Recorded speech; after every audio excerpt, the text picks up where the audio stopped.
दोस्तों, आज 29 दिसंबर है। साल का आखिर है। नए साल 2023 को 2 दिन बाकी हैं। आज बात करेंगे गुर्बत पे, भूख पे और बढ़ती हुई महंगाई पे, जो कि वतन अजीज में भी और हमारा जो मुल्क कनाडा है, हम कैनेडियन पाकिस्तानी हैं, यहाँ भी जिस हिसाब से महंगाई बढ़ रही है और जिस हिसाब से वतन अजीज पाकिस्तान में महंगाई बढ़ रही है, आज उस पर बात करेंगे। इल्मी बातें होंगी। आज दिल कर रहा था कि किसी और टॉपिक पे आपके साथ बात की जाए। रिवायती सियासी टॉपिक से हटके सियासतदान अपनी सियासत चमकाने में है। मशीनरी जो है वो आपको पता है, पाकिस्तान में बिल्कुल जो हुकूमती मशीनरी है उसका जो हाल है आपके सामने है। जो ओपोजिशन का हाल है वो भी आपके सामने है। हर जगह लड़ाई झगड़े और अवाम परेशान है। अवाम को आटा दाल नहीं मिल रहा, अवाम को रोटी नहीं मिल रही, महंगाई बढ़ती जा रही है, गुर्बत बढ़ती जा रही है, भूख बढ़ती जा रही है। इंतहाई अफसोस की बात है कि बहुत सारे लोग पाकिस्तान में एक वक्त की रोटी खाने पे मजबूर हैं, या अगर एक चीज खरीदते हैं तो दूसरी नहीं खरीद सकते। कपड़े पहनते हैं तो रोटी नहीं खा सकते, रोटी खाते हैं तो कपड़े नहीं पहन सकते। तेल की कीमतों में होश रुबा इजाफा। डॉलर नायाब हो चुका है, डॉलर मिल नहीं रहा, डॉलर की कीमत में इजाफा। इंपोर्ट और एक्सपोर्ट की जो पोजीशन है वो आपके सामने है। कुछ लोगों का वसाइल पे कब्जा करना और बाकी तबकात को वसाइल के जोम पे कब्जा करके वसाइल पे कब्जा करके उन वसाइल के जोम पे बाकी तबकात को अपना गुलाम बनाना, मजदूर तबके को, नौकरी पेशा तबके को, मुतवसत तबके को कुचलना। और ये सारी चीजें क्यों की जाती हैं कि ये सब लोग जो है गुर्बत की लाइन से नीचे रहे। हमारा कहना माने, क्योंकि हमने वसाइल पे कब्जा किया है। बदकिस्मती से पाकिस्तान में 3 या 4% लोगों ने तमाम दौलत पे कब्जा कर लिया। उनके पास इतना पैसा है कि वो खुद भी शुमार नहीं कर सकते, उनके पास इतना पैसा। और 97% लोग जो हैं वो इस वक्त गुर्बत का, भूख का, महंगाई का, अफरात जर का शिकार। उनके पास खाने के लिए रोटी नहीं। सियासतदानों को सियासत की पड़ी हुई है।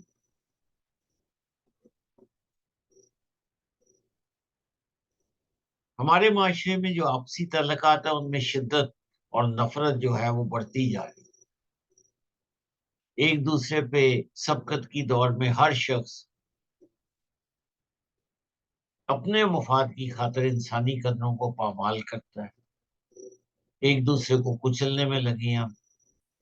एक दूसरे से आगे बढ़ने की दौड़ में उसके पास क्या है, मेरे पास क्या नहीं, उसके पास वो ये होना चाहिए, मेरे पास नहीं। ये सारी चीजें दौलत के नशे में जो मादी जज्बात हैं वो उभर आए हैं, इंसानी जज्बात पीछे रह गए। करप्शन की अगर बात करें तो करप्शन अपने अरूज पे आप देखिए कि हमारा वतन अजीज पाकिस्तान करप्शन के किस लेवल पे है। करप्शन ने तमाम जड़ों को खोखला कर दिया। हमारा बैनुल अक़वामी मेयार देखें, उसमें करप्शन पे हमारा क्या नंबर है। और करप्शन सिर्फ माली नहीं होती, करप्शन ज़हनी भी होती। अदालतें जो फैसला करती हैं उनको गौर करें। किसी बंदे ने कत्ल किया, उसको शक का फायदा दे के सुप्रीम कोर्ट ने, हाई कोर्ट ने बरी कर दिया। अभी पिछले दिनों एक केस था, उसमें बंदे ने खातून को रेप किया था, तो हाई कोर्ट ने उम्र कैद की सजा हुई, तो बंदे ने आके एफिडेविट दिया कि जी मैं इस औरत से शादी करना चाहता हूँ। हाई कोर्ट ने उसकी सजा माफ कर दी। कुछ सजाएं ऐसी होती हैं जो स्टेट्स को देनी पड़ती हैं। कुछ सजाएं ऐसी होती हैं जो कि स्टेट के अमन मान रखने के लिए जरूरी। अदालतों का ये हाल है। पुलिस की मशीनरी खत्म हो चुकी है। दहशत गर्दी फिर से सर पकड़ रही है। बड़ी मुश्किल से हमारी फौज ने कुर्बानियां दे के, पैरामिलिट्री फोर्सेस ने कुर्बानियां दे के उसको कहा था, वो दोबारा बढ़ रही है।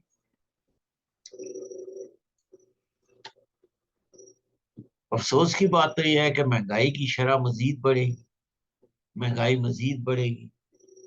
खाने पीने की चीजों समेत दीगर अशिया की कम चीजों में भी शिद्दत आएगी। जिस तरह पेट्रोल की कीमत में शिद्दत आ रही है। IMF जो है वो किसी सूरत हमें सांस लेने का मौका नहीं देना चाहता।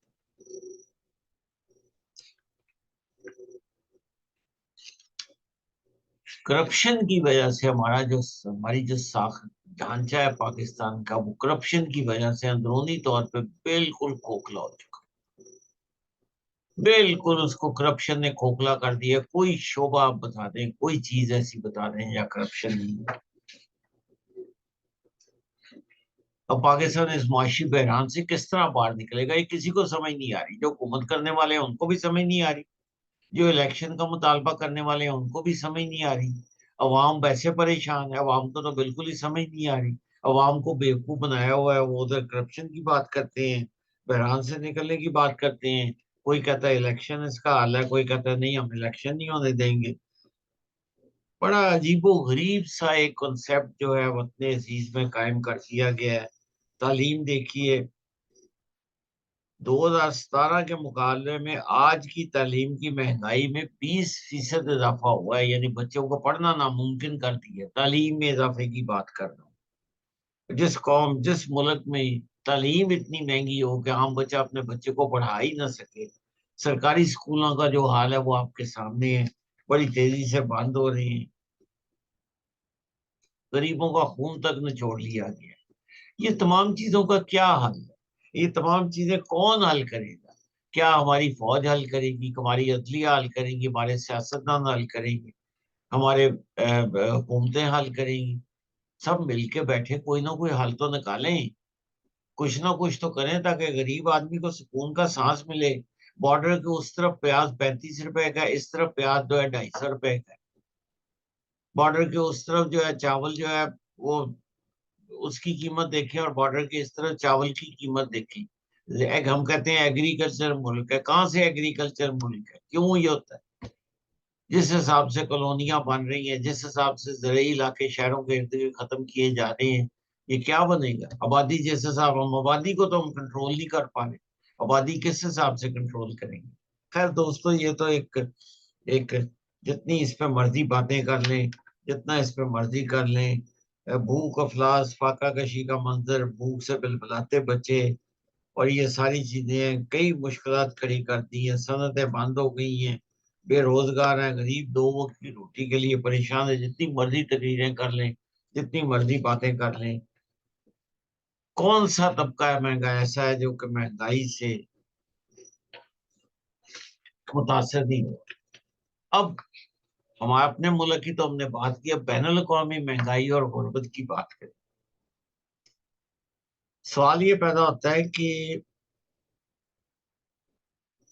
क्या ये गुर्बत, महंगाई और भूख सिर्फ पाकिस्तान का मुकद्दर है, या सभी साउथ एशियन कंट्रीज का मुकद्दर है, या गैर तरक्की याफ्ता मुल्क का मुकद्दर है, या अमीर मुल्क जो है वो भी इसका शिकार है? और अमीर मुल्क किस तरह इसको इसको इसको टैकल कर रहे हैं, किस तरह इसको हैंडल कर रहे हैं, ये सवाल है। आलमी बैंक की एक रिपोर्ट जो अभी मैंने पढ़ी, उसमें कहा गया है कि जो अशिया खुर्दोनोश की बढ़ती हुई जो कीमतें हैं, वो करोड़ों गरीब अफराद को मजीद गरीबी की लहर में धकेल सकती है। और ये हाल मैं कनाडा की भी बात कर रहा हूँ, कनाडा में भी महंगाई उस तरह कम नहीं है, लेकिन कनाडा में हुकूमत मुस्तहकम है, जमहूरियत मुस्तहकम है, करप्शन कंट्रोल में है। करप्शन का नामो निशान नहीं है, क्राइम का नामो निशान नहीं है। हर बंदे को एजुकेशन की फैसिलिटी हासिल है, हर बंदे को तालीम की फैसिलिटी हासिल है। काश हमारा अपना मुल्क उतने अजीज भी इस तरह होता।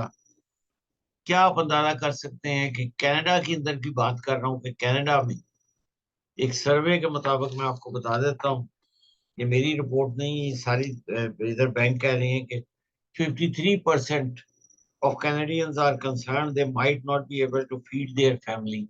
अब गुर्बत का पॉवर्टी लेवल, पॉवर्टी की डेफिनेशन पाकिस्तान में और है, कनाडा में और।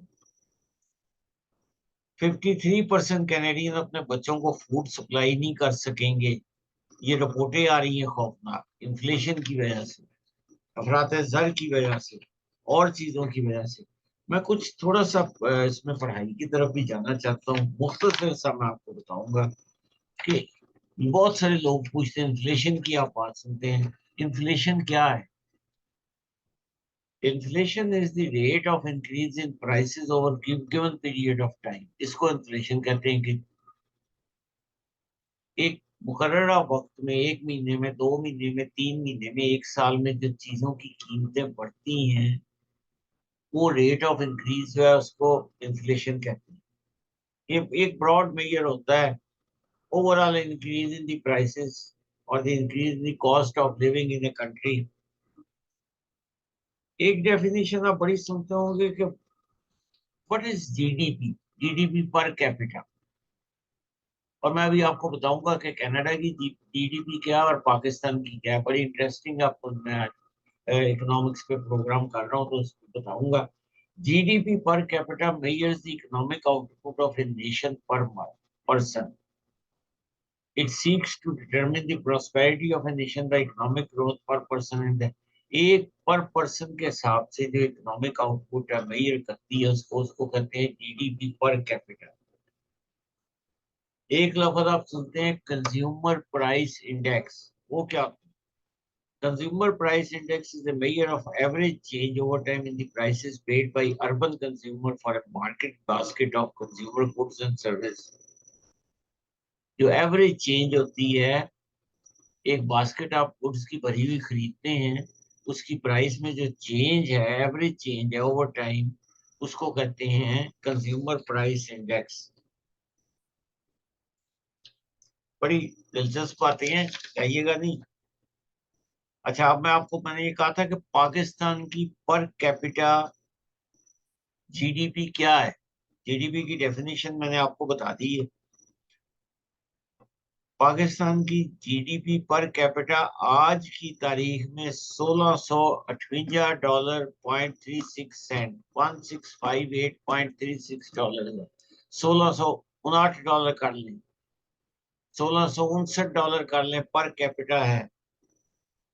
अब मैं आपको बड़ी इंटरेस्टिंग बात बताता हूँ कि कनाडा की, ऑस्ट्रेलिया की जीडीपी पर कैपिटा $53,831, बेल्जियम की $43,325 और बहरीन की है $23,715। कनाडा की, हमारे जो कैनेडियन पाकिस्तानी है, हमारी पर कैपिटा इनकम जो है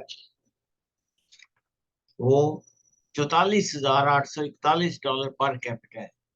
कहाँ $1659 पाकिस्तान की जीडीपी पर कैपिटा, और कहाँ ये $44,841। आप अंदाजा कर। जीडीपी का मैंने आपको डेफिनेशन भी बता दी थी। और इसका मतलब होता है gross domestic product is defined as the total market value of all final goods and services produced by within a region in a given period of time. Usually 1 साल के जिसका जो होता है वो टाइम में जो जो वैल्यू, मार्केट वैल्यू है तमाम सर्विस और गुड्स की, उसको कहते हैं जीडीपी। ठीक है। बैंक ऑफ कनाडा ने, अब कनाडा की अगर थोड़ी सी बात करें तो कनाडा में भी महंगाई रूज पे है, लेकिन कनाडा में कंट्रोल करने के मेजर्स, इंटरेस्ट रेट हाई करके उन्होंने इन्फ्लेशन रेट कम किया है। और 2023 के बारे में कहा जाता है कि 2 बार इंटरेस्ट रेट अभी और ऊपर जाएंगे। दिसंबर का जा चुका है, जनवरी और फरवरी में जाएंगे, ताकि इन्फ्लेशन रेट जो है वो आइडियल जो होता है वो 3% होता है, इस वक्त जो है 6.8%। पाकिस्तानी कम्युनिटी की अगर बात करें दोस्तों, ये तो थे कुछ चीजें ऐसी जो मैं क्या आपको पाकिस्तान और कनाडा की इकोनॉमिक ग्रोथ के बारे में बता रहा था। सवाल ये पैदा होता है कि अब अगर पाकिस्तान की बात करें, तो हमारा वतन अजीज है, वतन मुल्क है, तो क्या इसका हल? मेरे ख्याल में इसका हल ये है, मेरी अपनी ओपिनियन के मुताबिक, कि टेक्नोक्रेट्स और सियासी जमातों और आप सबको मिलकर एक हुकूमत बनानी चाहिए, जिसमें तमाम सियासी जमातों के लीडर शामिल हों, जिसमें टेक्नोक्रेट शामिल हों। ये इलेक्शन जमहूरियत उसी तरह बरकरार है, इसको साल 2 साल के लिए, 2-3 साल के लिए आप पोस्टपोन करें, आईएमएफ से मुज़ाकरात करें। टेक्नोक्रेट्स की गवर्नमेंट जो है वो चुन के टेक्नोक्रेट्स बनाए, जो पाकिस्तान की इकोनॉमी को सही करे। ये मेरे नजदीक ये है। इलेक्शन इलेक्शन का होना या ना होना बेमानी होगी। अवाम को रोटी चाहिए, अवाम अब बेवकूफ बनने के लिए तैयार नहीं पाकिस्तान। ये मेरी कुछ चंद तजावीज़ थी। और जहां तक कैनेडियन कम्युनिटी पाकिस्तानी की बात है, यहाँ गवर्नमेंट कंट्रोल कर रही है। लेकिन अगर कनाडा में आप महसूस कर रहे हैं कि आपको कोई इन्फ्लेशन ने या आपके बढ़ते हुए इंटरेस्ट रेट ने मॉर्गेजेस के रेट ऊपर चले गए हैं, प्रॉपर्टी की कीमत नीचे गिर गई है, लाइन ऑफ क्रेडिट्स खत्म हो रही है, अगर इस तरह की कोई आप डिफिकल्टी फील कर रहे हैं तो मैं हाजिर हूँ। मेरा नाम इरफान मलिक है, मैं मॉर्गेज ब्रोकर भी हूँ और मैं रियल एस्टेट ब्रोकर, और मैं सोशल मीडिया पे इस तरह के प्रोग्राम करता हूँ ताकि कम्युनिटी की हेल्प हो सके। मेरा नंबर है 4168906601। इस प्रोग्राम पे अपनी राय जरूर दीजिएगा। बहुत बहुत शुक्रिया।